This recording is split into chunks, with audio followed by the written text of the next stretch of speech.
All righty. What's up, y'all? Welcome back to another BizBuzz Live, LinkedIn, YouTube. We're live right now. Happy Friday. It's January the 3rd. Hope everybody's doing well. Hope everybody had a great new year. Again, this is our first BizBuzz Live of 2025. We've completed 2024, and now we're headed into a brand new year, brand new experience. Hopefully, brand new opportunities, brand new money all coming our direction. Today, we're diving back into the retail space specifically to have a conversation as we just come off the holiday seasons. I think it's important to talk about the things that are where the most foot traffic is or the most kind of attention is. And normally during the holidays and right after the holidays is this retail space. So we're going to dive in today, talk about some stats on the retail side. Stick around.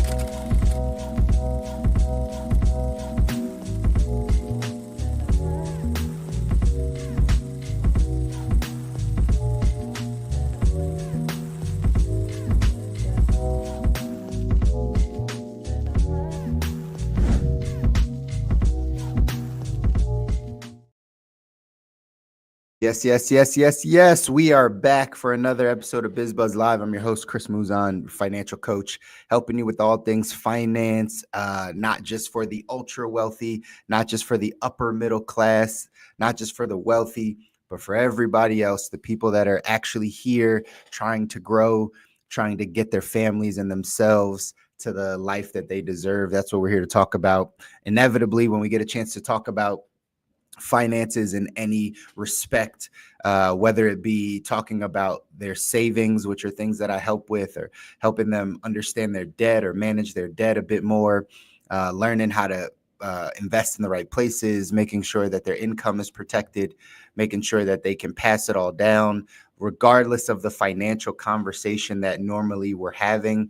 It inevitably comes back to cash flow. It comes back to basically what's going in, what's coming in, and what's going out. What are the means that you have of bringing in more, and what are the ways that we can keep more of what we're already making? The reason why we started BizBuzz is so that people can start having the conversations around what are the ways to bring in more income. What are the industries to be in? Some people have chosen to have a full-time job and have a part-time business or a side business. Some people have decided to have 2 or 3 different part-time jobs. Some people are fully entrepreneurs and have picked different industries to go into. But we're here to talk about all of the industries and really just try to give some guidance and have some thoughtful discussion and some conversation around the industries that we find ourselves in. I know if you're tapping in here on LinkedIn, a lot of specifically some of my connections, but there's a lot of people on LinkedIn that are in the retail space, right? That are in the retail space that are district managers or general managers or any of those types of things in the retail space. And there's a lot of things happening in the retail space. There's a lot of moving parts. There's a lot of changes and transitions happening. And normally, if people are not aware of the changes that are happening in their industry, they're going to get caught off guard by the tidal wave that comes. And inevitably, what starts to happen, like we talked about last week with a Party City or with a Sears or Macy's or any of these stores that are laying off people, right? Inevitably, that happens if we're not paying attention to our industry close enough. We might be granular and paying attention to the store that we work at, maybe even the company that we work for, fine. But if you take a step back and take a look at the entire industry that you're in, the retail space, the brick and mortar retail space specifically, you'll start to understand, are you in an industry? If you have 15 years left to work, are you in an industry that will carry you and have the horsepower to get you to where you want to go over the next 15 years? Or if you have, or in the next 10 years, is this on the decline? And that this is an industry that will phase itself out or will not have the same revenues. Remember, ladies and gentlemen, industries change, times change. At one point, somebody was a cobblestoner, right? At some point, someone had a flourishing business making horseshoes. There's probably still a few people out there, just not as many. Some point, there were people that had businesses around the railroads or the train system, but those businesses, those industries fade out over time as the world changes, as things as the world turns. That's a soap opera, right? As the world turns, as things continue to change, these industries start changing. So are you in an industry that's changing? Are you in an industry that's on the decline or on the uprise? You have to know these things if we're going to think about how we're making more money. How are we bringing in more money to support our families, to get our families financially secure, to get to the life that we want to? So again, today we want to talk a little bit more about the retail side. I told you guys last week, we talked about the major store closings, right? We talked about the Party Cities and the Big Lots and the Advanced Auto Parts and the Macy's and Sam Goody, all of the places that are shutting down, that are, again, these are stores that are shutting down, but these stores have employees, have workers, have people attached to them. So if Party City closes 800 plus locations, if Big Lot closes 900 locations, how many people does that impact, from corporate all the way down to store level? And if this is a trend in the industry, then how do we get ahead of that? If this is a trend that these brick and mortars are going to start closing down, then how do we get ahead of that so that our families are good, right? And so this week, talking a little bit about the impact e-commerce has had, because at the end of this, I'm going to give you the thing I think things are moving to. I heard Gary Vee say it. I've been paying attention to it a little bit more. I really believe this is where we're going in this side. But let's talk about first the impact of e-commerce on the retail space. Remember, e-commerce wasn't big 10 years ago. It wasn't these Amazon wasn't your main go-to 10 years ago. Temu and TikTok Shop, these weren't the go-to places 10 years ago. This is when Target was growing and getting big in the brick and mortar side. And remember when we used to all have to beat each other down for Black Friday door deals? Remember that, when we used to be standing outside late at night, early in the morning, trying to be the first one to grab the 20 TVs that they have, that's the major sale, and you're fighting people for it. Remember those times? We don't have those anymore. It's not the same. Why? Because of the rise of e-commerce. Here's some stats, just so you know. Global e-commerce sales will account for $6.3 trillion with a T, y'all. $6.3 trillion in 2024. $6.3 trillion in 2024. It says that is a 8.75% increase from 2023. It's expected to reach 8 trillion by 2027. So again, global e-commerce. This is the people buying money or buying products, buying things online. It says that by 2027, this is going to be an $8 trillion market. And it's growing at 2 times the rate of physical stores. It's growing at 2 times the rate of physical stores. These are things to pay attention to if you are in the brick and mortar retail space. Amazon sales went up 11% increase year over year from 2023. TikTok Shop experienced remarkable growth in 2024, a 200% increase in holiday sales, tripled their Black Friday revenue, surpassing $100 million, which is a 165% rise in average monthly spending, and contributing to a 26% boost in the sales, which reached to $71 billion. TikTok Shop. How many of you have bought something off of TikTok Shop? How many of you have bought something off of Amazon or a Temu or any of these types of things? Even Walmart on the e-commerce side. It says here, Walmart on the e-commerce side, Walmart increased 6% year over year in their revenue, but the e-commerce sales rose 22% here in America. Walmart's e-commerce sales went 22%. So think about this again. We're having this conversation. For those of you that are in retail, you should tap into this. You should really, again, this is not to scare you. This is to make you aware so that in 7 years, you're not one of the people at Party City, that you're not one of the people at Big Lots, that you're not one of the people at Advanced Auto Parts, that you're not one of the people dealing with a layoff because you thought the company was good. You thought the industry was good. We got to pay attention. We got to pay attention to what's happening. I had this epiphany or this realization, again, being here in the financial services space, being in the financial coaching planning side of things, having the insurance brokerage side of things. We have to pay attention to what's happening in our industry, what's happening in the way trends are moving and things are happening. And so I started to learn very early that I need to pay attention to industry news, to where's the puck moving, right? Where are things going? And it allowed me to make better decisions in our business about what to do. Some of you might not remember these conversations, but I remember when people were just kind of saying that like social media was no way, like no one wants to watch what you eat. Like no one wants to know what you had for lunch. And now it's our primary way of communicating, where 2 to 3 billion people a day use these platforms. Well, it wasn't like that before, but if you weren't paying attention to how communication was evolving, it's quite possible that you never found out. You never knew. You never learned that these were things that you had to pay attention to. And so same thing in this retail space, y'all, things are changing. Things are changing. Brick and mortar locations. Here's something to kind of take note of.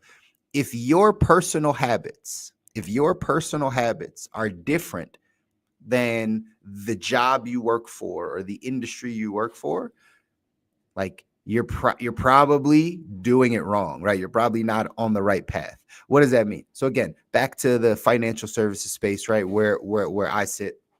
I remember a time where sending text messages wasn't accepted. Sending a text message, mentors and brokers and people, you got to make phone calls, got to make a call. No one answers a text. If they text you, call them back. I remember these times, right? However, that's not the way things are moving. Almost everyone communicates in text now.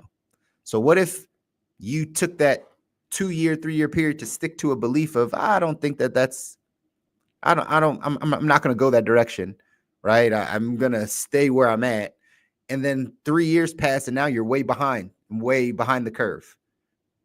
Well, if that's what happens in the financial service space, because I realized my habits were different. People would say like, don't call them back. Don't send a text. But in my personal life, I send a text, right? In my personal life, not my business life. In my personal life, I would send a text message. And this was 8-9 years ago. I would send a text. And so when they're telling me, hey, make phone calls instead of sending texts, but in my personal life, I'm like, that doesn't make sense. I respond to texts more than I respond to a phone call. I had to make a shift. Think about this in retail, ladies and gentlemen. If you personally work in retail, you're the general manager, you're just, hourly employee, you're in corporate, whatever the case is, that's you. You work for a brick and mortar location. But personally, when you do your shopping, you shop online. You do e-commerce. You do Amazon and Walmart online and right, Temu and all the stuff, right? That's how you personally shop. But you work for a brick and mortar business that doesn't do the e-commerce side. When you start seeing those differences, you got to know you're probably in the wrong industry, or you got to shift something. And don't wait for the company to shift. The way you do things in your personal life, in your human life, because sometimes we separate what we do in our personal life from what we do in business. And the key is learning how all those things come together. If you do something different than what your job or your business is telling you, it's probably more people doing it like you than what the old thoughts of your company. This is what's happening in retail, ladies and gentlemen. This is what's happening. We're watching this happen before our eyes. You and I ordered from TikTok Shop for the first time 5 months ago, maybe 4 or 5 months ago. I had never ordered from TikTok Shop, but 4 or 5 months ago, I don't remember what the first thing I got. Gosh, what was it? I don't remember, but it was like 4 or 5 months ago. I was like, you know what? I'm on here. It was easy. It was simple, just like Amazon makes it. Go through one click. All right, done. It's coming to me. Great. Right? This is my first time using it. Now seeing the stats that they had a 200% increase for holiday sales, it tripled their Black Friday. That makes sense.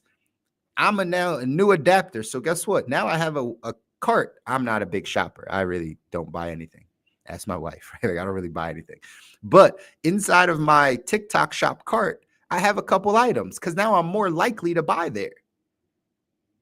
I went out to try to figure out how to buy some things for New Year's, and I realized it was just simpler to get it online. So if you're working in the retail space, in a brick and mortar retail space right now, and you're listening to me, this is the time to start having and exploring some different options. It's not saying that your business is going to go out of business next year in 2025 or even the year after. But over the next 7 to 10 years, is this industry in decline? Is the brick and mortar retail space in decline? You know how malls shut down 3-4 years ago and they never really came back around? Yeah, some cities have some malls here and there, but in general, most malls have not come back around. Well, it wouldn't have been smart. It's probably not smart 3 years ago to be working or have a business inside of malls or right be inside of there, right? So at the end of the day, we got to make sure that we are getting ahead of the curve. Charles, I see your question, man. I'll drop it in there. What's your recommendation on how brick and mortar retailers should adapt to remain competitive? Charles, great question, man. One, if you don't have an e-commerce side of things, you probably should. You got to figure out a way to be able to get with the trends, right? If people are used to spending online, that Amazon has made it simple, Temu and all these places have made it simple. Well, if you own a brick and mortar and you're a retailer, like, you probably should figure out what your online presence is like and how to make e-commerce a part of your business. That's number one. You dropped this question in, and it's going to lead me right into what I told you at the beginning, which is what I was going to really share with you, which is where I really think it's going. Check out some Gary Vee content. But what I really believe is going to happen is this new thing, right? Kind of like selling live, like social selling. If you've ever been on TikTok, because that's really where I see it the most. If you go in and you'll see that there's people that are just live selling, kind of like QVC would be, right? Kind of like one of those shows, but it's online. And so when your store, if you're a brick and mortar retailer and your store on a Tuesday afternoon is dead, on a Wednesday morning is dead, on a Monday evening or Monday afternoon, there's nothing happening in your store. Well, what if you turned your store into a platform to sell online? You set up, right? Get yourself a little background, get yourself a little nice part of your store, and you start putting your products up. You turn on TikTok Live, you put your products on TikTok Shop, and you start live selling. What if you have a great employee, a great, cashier or a great worker in your brick and mortar? They have they're attractive, male or female, they're attractive, they communicate well. What if you put them in front of the camera and said, hey, these are the 5 products we're trying to sell today to the world, right? We're trying to sell these regardless of the town we're in. We're trying to sell these products. Hey, what if we got on TikTok Live, opened up our TikTok Shop, and we just did a live selling?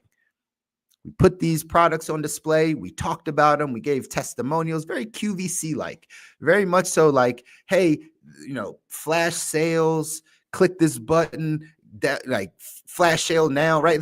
There's so many things that you could probably go into from a live social selling standpoint. This is where the industry is moving. They've been doing this in China for a decade. Right? A decade. You'll go to certain malls or places in China and the store is literally set up to social sell.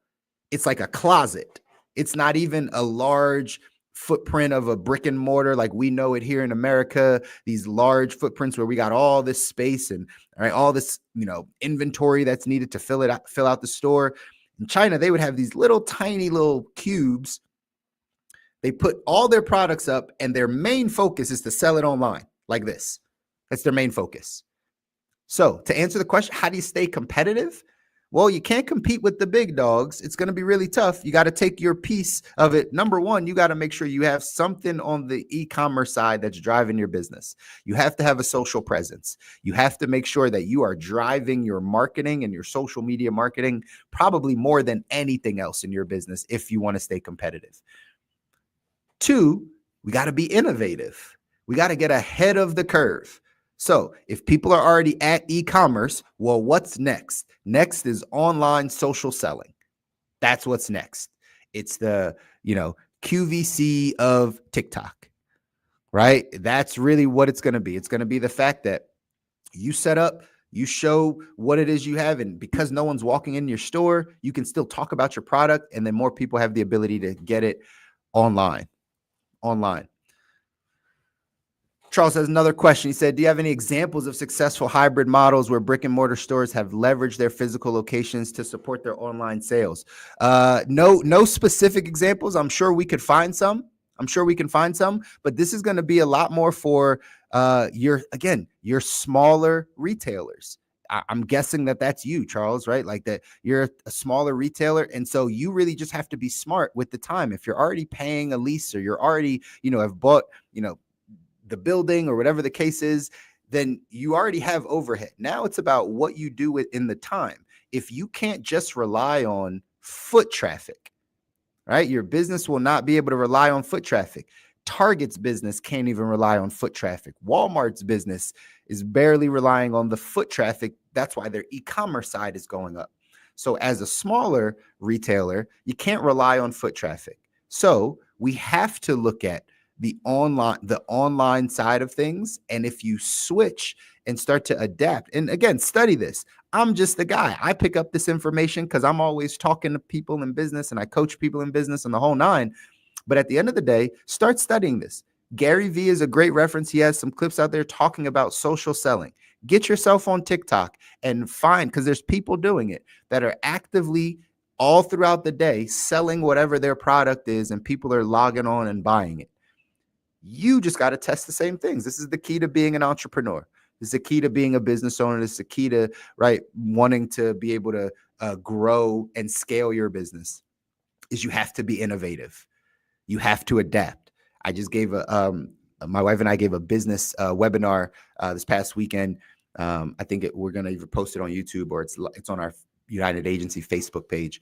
But basically, there's a quote by Wayne Gretzky that says, "Skate."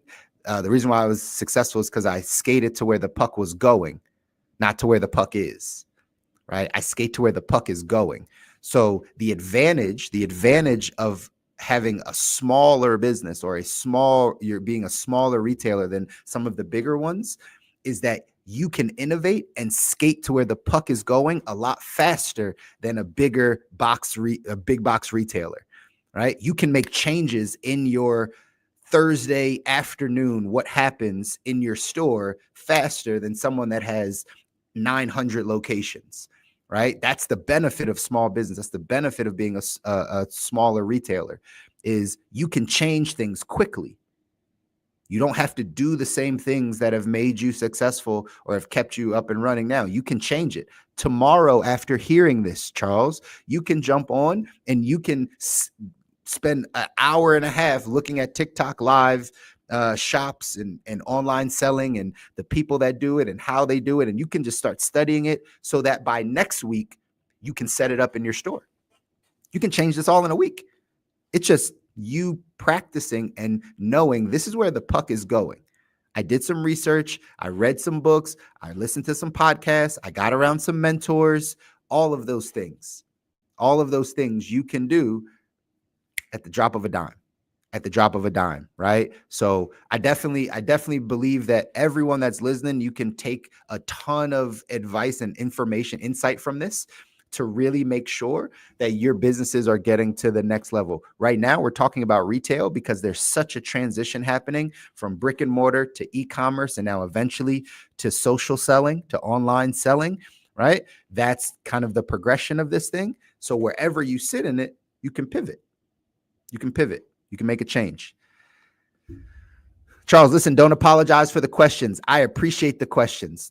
I always have wanted people to be able to interact and engage in these types of conversations because these are the conversations we need to have. It's not often that we're sitting down and just focused on how do we bring in more? How do we increase our sales? How do we increase our revenue? How do we grow, right? Normally, we're not overly focused on those things, but for now, we are. So that's why I appreciate the questions. He said, what about the future of retail? Do you have an opinion on what role sustainability and ethical practices will play in the future of retail and how both e-commerce and brick and mortar stores align with these values? Again, really solid questions. Good stuff that you're thinking about. As far as right, the sustainability and ethical practices, that's always going to be up to our society. Right? That's going to be up to our society. The consumer dictates where they want to spend money. The consumer dictates where they want to spend money. I know this from a financial standpoint that there is a large, right? There's a large population of people that don't want to even invest in things that are bad for the environment, right? That don't want to invest in any of these other industries that might be damaging, our planet or whatever the case is. So that's their decision. But then there's a whole host of other people that don't care. There's a whole host of people that don't even care, right? So I feel like the ethical practice side of things in retail, it's going to deal with our nation. It's going to deal with the consumerism. It's going to deal with what we value as people and where we choose to put our money. It has not really impacted a ton of companies. Obviously, you see some things here and there, Starbucks and right, a couple boycotts and things like that. But overall, it's not damaging their entire business. So I don't know that it will unless we as a people continue to change and evolve and put our dollars where we want them, not where the marketing tells us we should or where's the best deal or any of those things, because that's really where we are right now. We could care less. Some people could care less about the ethical and the sustainability practices and more so about like, I need to make this dollar stretch, right? I can't afford these prices. So that's one side of it. And then the second part of your question, how can both e-commerce and brick and mortar stores align with these values? Again, now that comes down to, you guys know this, right? In business, right? Bottom line is we got to make a profit. The business of business is to stay in business, right? The business of business is to stay in business. So at the end of the day, sure, we can put it on the company. We can put it on the brick and mortar store to say, hey, these are our values and all people that have these values come to us. But that's normally not how business works because they want to keep it inclusive. They want more people to be able to buy their product, to make more money, to, again, stay in business. So the retailers are going to just have to adapt to the people. So what'll happen? The retailers will start adapting to the people's needs, to what the people want, to how the people spend their money. If all of a sudden in 2025 and 2026 and 2029, whatever it is, all of this trillions of dollars that go to e-commerce, if they start shifting to only, right, environmentally friendly companies, right, ethical companies, if the money starts transitioning, you'll see the retailers and brick and mortar stores start to follow. That's what'll happen. They got to stay in business. They follow the money. Me and my buddy Kabir used to always say, follow the money. Right? Just follow the money. Wherever the money's going, that's what's kind of happening. And so that's really what my thoughts are on the future of retail. I do know that brick and mortar will eventually phase out because of e-commerce and technology and because of now online selling, social selling. But at the end of the day, we never know. My, again, advice, my, I guess, just message to everyone in the retail space is to just pay attention to your industry, pay attention to what's happening, pay attention to where things are moving, where the puck is going. If you're a small retailer, like my buddy Charles here, if you're a smaller retailer, right, innovate, change things, do some things that are different than what you've been doing to try to get ahead of the curve if you want to stay in the industry. If you're already working for a big box retailer, you might want to think about what are some other areas I can use my skill sets in so that I can make sure that I don't get hit with a 900 store layoff or 800 store layoff like we just saw at the end of last year, y'all. All right. So, man, good conversation today. As always, every Friday here on BizBuzz. Oh, actually, I'm not going to be here next Friday. Yeah, so not next Friday, but normally every single Friday, we're here live on LinkedIn and YouTube. You can come back, take a look at this. More importantly, just like Charles did today, drop some questions in. Feel free to add your commentary. Feel free to add your opinion. Feel free to reach out and have a conversation with me whenever you have questions or want to talk about these things. I'm super accessible here on LinkedIn and on these other platforms. But at the end of the day, ladies and gentlemen, we got to make sure that we are putting ourselves in a position to secure our financial freedom, secure our financial independence, and really make sure that we are growing our monies, growing our revenues, growing our businesses so that our families are supported. I'm here to help, y'all. I'm here to help. Hope everybody has a great Friday. Enjoy the rest of your week and the start of 2025. I won't be back next week, but the following week I should be back. We'll see you in a couple weeks. Take care.